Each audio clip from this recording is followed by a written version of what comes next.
Foi, espérance et charité vont de pair.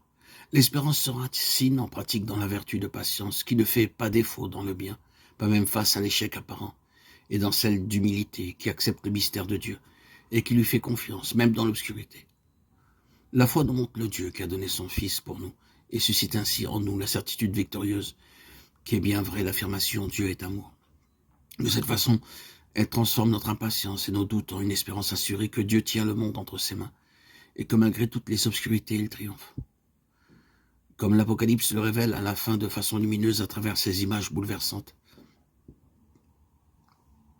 La foi qui prend conscience de l'amour de Dieu, qui s'est révélé dans le cœur transpercé de Jésus sur la croix, suscite à son tour l'amour. Il est la lumière. En réalité, l'unique qui illumine sans cesse à nouveau un monde dans l'obscurité et qui nous donne le courage de vivre et d'agir. L'amour est possible et nous sommes en mesure de le mettre en pratique parce que nous sommes créés à l'image de Dieu. Vivre l'amour et de cette manière faire entrer la lumière de Dieu dans le monde. Celui qui demeure dans l'amour demeure en Dieu et Dieu en lui. 1 Jean 4, 16. Ces paroles de la première lettre de Saint Jean expriment avec une particulière clarté ce qui fait le centre de la foi chrétienne. Dieu est amour, l'image chrétienne de Dieu, ainsi que l'image de l'homme et de son chemin qui en découle. De plus, dans ce même verset, Jean nous offre, pour ainsi dire, une formule synthétique de l'existence chrétienne. Nous avons reconnu et nous avons cru que l'amour de Dieu est parmi nous. Nous avons cru à l'amour de Dieu. C'est ainsi que le chrétien peut exprimer le choix fondamental de sa vie. L'amour n'est pas seulement un sentiment. Les sentiments vont et viennent. Le sentiment peut être une merveilleuse étincelle initiale, mais il n'est pas la totalité de l'amour. C'est le propre de la maturité de l'amour, d'impliquer toutes les potentialités de l'homme et d'inclure, pour ainsi dire, l'homme dans son intégralité. La rencontre des manifestations visibles de l'amour de Dieu peut susciter en nous un sentiment de joie qui naît de l'expérience d'être aimé.